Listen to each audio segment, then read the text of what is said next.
Hi students, ચાલો હવે આપણે આજે મધ્યકના જે ત્રણ રીતના દાખલા જોયા. પુસ્તકમાં તમને એક દાખલો એવો આપ્યો છે કે જેને ત્રણેય રીતથી ગણવાનો કહ્યો છે. એટલે આડકતરી રીતે આપણે એક જ રકમમાંથી સીધી રીત અથવા તો પ્રત્યક્ષ રીતવાળો, ધારેલા મધ્યક અને પદ વિચલન ત્રણેયનું ભેગું કોષ્ટક બનાવી અને દાખલો ગણવાનો થાય છે. એટલે તમને લખ્યું છે, આપ્યું છે એ પ્રમાણે કે નીચેના આવૃત્તિ વિતરણનો મધ્યક એ મધ્યક શોધવાની ત્રણેય રીતથી ગણી આપો. એટલે ચેક થઈ જશે કે ત્રણેય રીત માટે એક જ સરખો જવાબ આવે છે કે નહીં. એમાં રકમમાં આ પ્રમાણે છે કે સ્ત્રી શિક્ષકોની ટકાવારી, રાજ્યો કે કેન્દ્ર શાસિત પ્રદેશોમાં એમની સંખ્યા, 15 થી 25 સ્ત્રી શિક્ષકો હોય ટકાવારી પ્રમાણે, તેમાં રાજ્યો કે કેન્દ્રમાં કેટલી સંખ્યા? તો 6. એમ 75 થી 85% સ્ત્રી શિક્ષકો હોય તો એવા રાજ્યો કે કેન્દ્ર શાસિત પ્રદેશોમાં 1% છે. એમ હવે આપણે ત્રણેય રીત માટે જે જાણીએ છીએ એનું સળંગ એક જ કોષ્ટકમાં કે પહેલી રીતમાં સિગ્મા એફઆઈ એક્સઆઈ લાવવાનું છે, જેમાં આ રાજ્યો કે કેન્દ્ર શાસિત પ્રદેશોએ એફઆઈ બનશે. એટલે એફઆઈ ગુણ્યા એક્સઆઈનું આ થઈ જશે પ્રત્યક્ષ રીત માટેનું ખાનું. પછી ડીઆઈનું ખાનું બનાવીએ જ્યારે ધારેલા મધ્યક માટે, તો એફઆઈ ગુણ્યા ડીઆઈ એટલે આ એનું પણ આ કોષ્ટકમાં ખાનું થઈ જશે. અને પદ વિચલનમાં યુઆઈ જોઈએ એટલે યુઆઈ મેળવીએ એટલે એફઆઈ ગુણ્યા યુઆઈ. આ ટાઇટલ યાદ હોય એટલે બધી રીતનું આ કમ્પ્લીટ થઈ ગઈ. હવે આપણે ખાલી એમાં પૂર્તિ કરવાની છે. મધ્ય કિંમત શોધવાની. એક્સઆઈ એટલે ફરીવાર કહી દઉં, 25 અને 15નો સરવાળો 40/2 એટલે મધ્ય કિંમત આવી જાય 20. 35 અને 25 થશે કેટલા? 60/2 એટલે મધ્ય કિંમત આવી જાય 30. મિત્રો હવે ખૂબ સરળ છે. 15 ને 10, 25 ને 10, 35 ને 10, 45 ને 10, 55 ને 10, 65 ને 10, 75. 10 વધારતા જાઓ, 20, 30, 40, 50, 60, 70, 80. ક્લિયર? આ થઈ ગઈ એની મધ્ય કિંમત. યાદ કરો ડીઆઈનું ખાનું. ડીઆઈ બરાબર શું છે? એક્સઆઈ માઇનસ સ્મોલ એ. આપણે અહીં સ્મોલ એ તરીકે લઈ લઈએ 50 ને, ધારેલો મધ્યક. એ બરાબર 50 અને એચ વર્ગ લંબાઈ થશે 10 છે ને. 15 10 25 એ પ્રમાણે હવે તમને ખબર હોવી જોઈએ. એક્સઆઈ માઇનસ એ એટલે આ 50 છે, આ 20 એટલે એક્સઆઈ થયું. 50 માઇનસ 20, આમ તો 20 માઇનસ 50 એટલે કેટલા થશે? -30. પછી 30 માંથી 50 જાય એટલે -20. 40 માંથી 50 જાય -10. અહીં એક્સઆઈ અને એ બંને એના જ કિંમત છે એટલે 0. પછી હવે આ ધન છે, 60 વધે. 60 માંથી 50 જાય, 70 માંથી 50 જાય અને 80 માંથી 50 જાય. હવે યુઆઈ. યુઆઈ એટલે એક્સઆઈ માઇનસ એ ના છેદમાં એચ. એચ વધે છે અર્થાત વર્ગ લંબાઈ વડે ભાગવાનું હોય. વારંવાર આ ક્રિયા કરવા માટે હવે તમે છે ને બુદ્ધિ વાપરો તો ખબર પડે કે એક્સઆઈ માઇનસ એ કેટલા છે બધામાં આ રહ્યા. આ એક્સઆઈ માઇનસ એની જ વેલ્યુ છે ને, એને એચ વડે એટલે કે વર્ગ લંબાઈ 10 વડે ભાગી નાખો. 10 ક્યાંથી આવે ખબર હોવી જોઈએ ને. 15 અને 25 વચ્ચેનો ગાળો છે 10 એ વર્ગ લંબાઈ એટલે 30/10 એટલે -3. અને આમે તમને મેં કહ્યું છે એ પ્રમાણે ચાલો આ 0, આ -1, આ -2, -3 થઈ ગયું. આ +1, +2, +3. આવું ક્યારે શક્ય છે? કે જ્યારે આ વર્ગ લંબાઈ સમાન હોય અને વર્ગ ઉપરથી નીચે તરફ વધતો હોય તો જ આ ક્રમ ગોખેલો લખવાનો, બાકી સમજીને લખવું પડે. નેક્સ્ટ. હવે એફઆઈ એક્સઆઈ. એફઆઈ અને એક્સઆઈનો ગુણાકાર 20 ગુણ્યા 6 બરાબર 20 × 120. 11 × 33 330. કોને કોને ગુણવાનું છે ધ્યાન રાખતા જાઓ. એફઆઈ એક્સઆઈની જ વાત ચાલે છે. આ 20 છંગ 11 તરી, આ 7 ચોક 28, 280. અહીં 5 ચોક 20, 200. 6 ચોક 24, 240. 7 દુ 14, 140 અને 80 એકા 80. આ થઈ ગયું સિગ્મા એફઆઈ એક્સઆઈ ટોટલ મારવાનું, જે તમારે આવવું જોઈએ 1300. બરાબર છે. હવે એફઆઈ ડીઆઈ, આ રહ્યું એફઆઈ અને આ રહ્યું ડીઆઈ. ખાનામાં ધ્યાન આપીને ગુણાકાર કરવાનો. 6 અને -30 નો ગુણાકાર. બરાબર. 6 તરી 18 -180, 11 દુ 22 -220, 7 અને 10 -70, 4 ગુણ્યા 0 0 તો 0 જ રહેવાનું, 4 ગુણ્યા 10 40, 2 ગુણ્યા 20 40 અને 3 ગુણ્યા 1 ગુણ્યા 30 એટલે 30. આ સિગ્મા મેળવવાનો છે એટલે લખીએ સિગ્મા એફઆઈ ડીઆઈ બરાબર, આ ડીઆઈ એફઆઈ છે ને એટલે આનો જવાબ આવશે તમારે લાવવાનો -360. કેવી રીતે શીખવાડી દીધું છે. હવે એફઆઈ યુઆઈ, આ રહ્યું એફઆઈ, આ રહ્યું યુઆઈ. ખાનામાં જોઈને ગણવાનું. 6 તરી -18, 11 દુ -22, 7 એકા -7, 4 જોડે 0, 4 એકા 4, 2 દુ 4, 3 એકા 3 અને એનો સિગ્મા આવશે સિગ્મા એફઆઈ યુઆઈ બરાબર ટોટલ અહીંયા 18 22 અને -7 નું ટોટલ, 4 4 અને 3 નું ટોટલ. બરાબર છે. એ બાદ બાકી સરવાળો કરી નાખશો એટલે -30 આવશે, 36 આવશે. હવે ધ્યાન આપો, આપણે આ ત્રણેય રીતથી દાખલાનો જવાબ લાવવાનો છે. તો એક કોષ્ટકના ત્રણેય રીતમાં પહેલી પ્રત્યક્ષ અથવા તો સીધી રીતથી x બાર બરાબર sigma FI XI upon sigma FI એનું સૂત્ર છે. આ રહ્યા 1300 અને કુલ આવૃત્તિ આ રહી સિગ્મા એફઆઈ, એને કુલ આવૃત્તિ કહીશું 35 ભાગ્યા 35 કરશો એટલે તમને એ જવાબ 39.71 મળશે. ચેક કરવાનું તમારે જાતે. હવે ધારેલા મધ્યકની રીતનો દાખલો, એમાં એ એટલે આપણે ધાર્યું છે એ પ્રમાણે 50 આ રહ્યા સિગ્મા એફઆઈડીઆઈ -360 છેદમાં 35. બરાબર છે. એટલે આ પણ તમારો જવાબ તો આવશે 39.71. તમારે જ ચેક કરવાનો છે. અહીં એ 50 આ -36 અપોન 30, એચ બરાબર કેટલા છે અહીંયા ઇન્ડિકેટ કરું છું, જુઓ 10. આ પણ જવાબ તો એ જ આવશે. મિત્રો તમે આમ છે ને થોડું વિચારો તો ખબર પડે, ધ્યાન આપો હવે કે આ 360 એ સિગ્મા એફઆઈ ડીઆઈ છે. જ્યારે આ 36 કરો છો ત્યારે સિગ્મા એફઆઈ હોય છે, પણ એચ વડે ગુણી કાઢો છો એટલે 10, તો 36 ગુણ્યા 10 એટલે પાછા 360 થઈ ગયા. સરળતા બને છે એટલા માટે આ વસ્તુ જુઓ. આ એફઆઈ યુઆઈ ના ખાનામાં 36 જ આવ્યા. કેમ એવું બન્યું હતું કે આપણે યુઆઈ ના ખાના વખતે એચ વડે ભાગ્યું હતું, એટલે કે બધી કિંમતોને 10 વડે ભાગ્યું હતું, એને 10 વડે પાછું અહીં ગુણી કાઢીએ છીએ. એટલે જે ટોટલ બને છે 360 ભાગ્યા 30, 360 ભાગ્યા 30, એ એટલા માટે તમારો જવાબ સરખો આવશે. એટલે જવાબ એક સરખો આવવાનું આ કારણ છે. એટલે આ દરેક ત્રણે ત્રણ રીતથી આ એક જ કોષ્ટકથી આપણે એનો અભ્યાસ કર્યો છે. હવે મારે તમને બીજું એક ઉદાહરણ સમજાવવું છે. મિત્રો આ એક તમારા પુસ્તકમાં આવો દાખલો નથી અત્યારે, મેં જૂના પુસ્તકમાંથી ને એમાંથી થોડું સેટ કરી અને આ એક એવું ઉદાહરણ બતાવવાનો પ્રયત્ન કર્યો છે. તમે જોશો એટલે આઈડિયા આવશે કે તમારી ભૂલ થવાની શક્યતા ખરી. લગભગ તમને ક્યાંય કોઈ જોતા હશો તમે વિડીયો અન્ય જગ્યા ઉપર, તો આ ટાઈપનો દાખલો બતાવે તો તમારા માટે સારી વાત છે. હવે સૌથી પહેલાં જ હું તમને શરૂઆતમાં જે વાતનું ફોકસિંગ કરાવી દઉં કે અહીં વર્ગ લંબાઈ ઉપર ફોકસ કરો. એક તો પહેલા 20 થી વધતા ક્રમમાં વર્ગ છે એ પાક્કું. એટલે યુઆઈના ખાનામાં તમારે જે ડાયરેક્ટ કિંમતો લખવી હોય છે એ તમે લખી શકો, ઉપર ઋણ નીચે ધન. હવે બીજી વાત, 20 થી 60 એટલે આ ગાળો માનો આપણે સતત છે એટલે 60 - 20 40 સમજી શકીએ.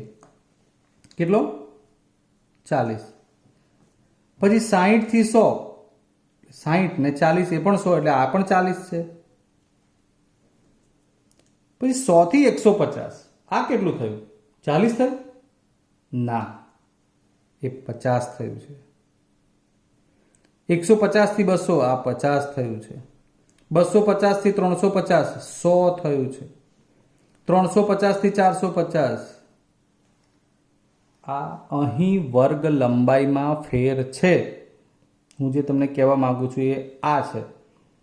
હવે એના કારણે શું પ્રશ્ન ઊભો થઈ શકે એ આપણે અત્યારે તો આ દાખલો ત્રણેય રીત માટે ગણવો છે. તો સૌથી પહેલું આપણું અહીં ખાનું બનશે મધ્ય કિંમત XIનું. આ ગોલંદાજ એટલે બોલર, ગોલંદાજે લીધેલ વિકેટની સંખ્યા 20 થી 60 હોય એવું લેનાર 7 ગોલંદાજ છે એમ, એટલે કે બોલર 60 થી 100 વિકેટ લેતા હોય એવા 5 જણા છે. એ રીતનું આ કોષ્ટક બનાવેલું છે. આપણે આંકડાશાસ્ત્રમાં તમને આ શરૂઆતમાં જ કહ્યું હતું કે વ્યવહારમાં બનતી બાબતોને અહીંયા આગળ અભ્યાસમાં સાંકળવાની હોય. XI એટલે મધ્ય કિંમત. મારે આમ તો હવે આ લખવાની જરૂર ના હોવી જોઈએ. મધ્ય કિંમતમાં 60 અને 20 એનો સરવાળો કરી 2 વડે ભાગવાનું છે. 60 ને 20 80 ભાગ્યા 2 એટલે 40. 100 અને 60 160 ભાગ્યા 2 એટલે 80. 150 અને 100 આ બેની વચ્ચેની કિંમત 250 ભાગ્યા 2 એટલે 125. બરાબર છે. 250 ને 150 400 ભાગ્યા 2 એટલે 200. 350 અને 400 ને 200 600 ભાગ્યા 2 એટલે 300. 450 ને 500 ને 300 800 ભાગ્યા 2 એટલે 400. આ થઈ ગઈ બધી જ મધ્ય કિંમત. હવે આવશે આપણા માટે ખાનું DI નું. DI બરાબર XI માઇનસ A. એ ધારવાનું છે. અહીં આપણે A બરાબર 200 લઈ લઈએ.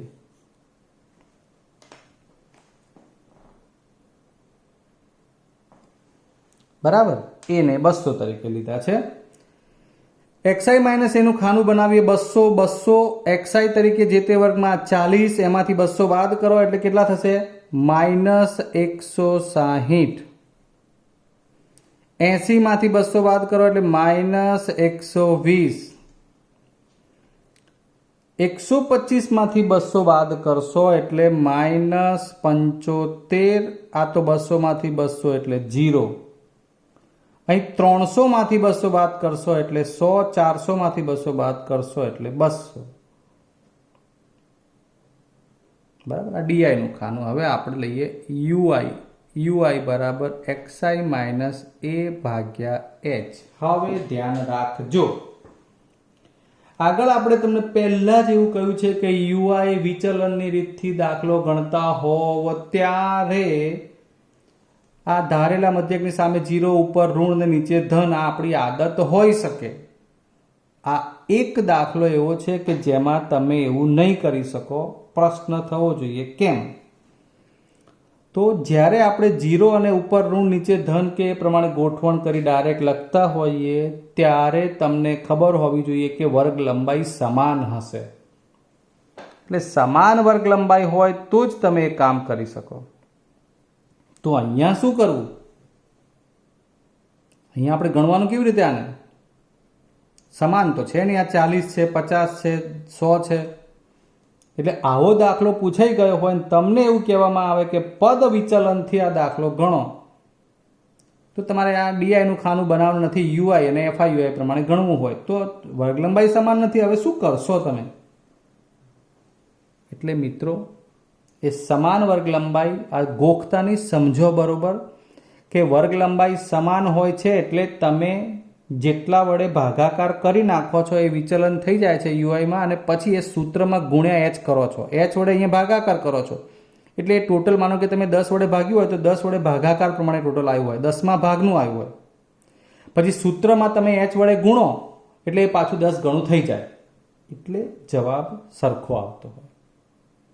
એટલે અહીં આપણે કરવું શું? હવે આપણી પાસે વર્ગ લંબાઈ સમાન નથી મિત્રો, તો એવું શક્ય છે કે તમે કોઈ એવી એક સંખ્યા લઈ અને ભાગાકાર કરી શકો જેને વર્ગ લંબાઈ તો નહીં પણ વિચલન માટેનો H ગણી શકો. 40 40 50 50 અને 100 100 છે. આમાંથી એવો કયો અંક લઈએ કે જેમાં દરેકને આપણે ભાગી શકીએ? અહીંયા XI માઇનસ A ને 40 વડે ભાગી શકીએ, અહીં ના ભાગી શકીએ. 50 વડે અહીંયા ભાગી શકીએ, અહીં ભાગી શકીએ, અહીં ના ભાગી શકીએ. 100 વડે તો પછી એના થઈ જાય. એટલે તમારે H બરાબર શું લેવું એનો આ જવાબ આપી દઉં તો H બરાબર આપણે અહીંયા 10 લઈશું.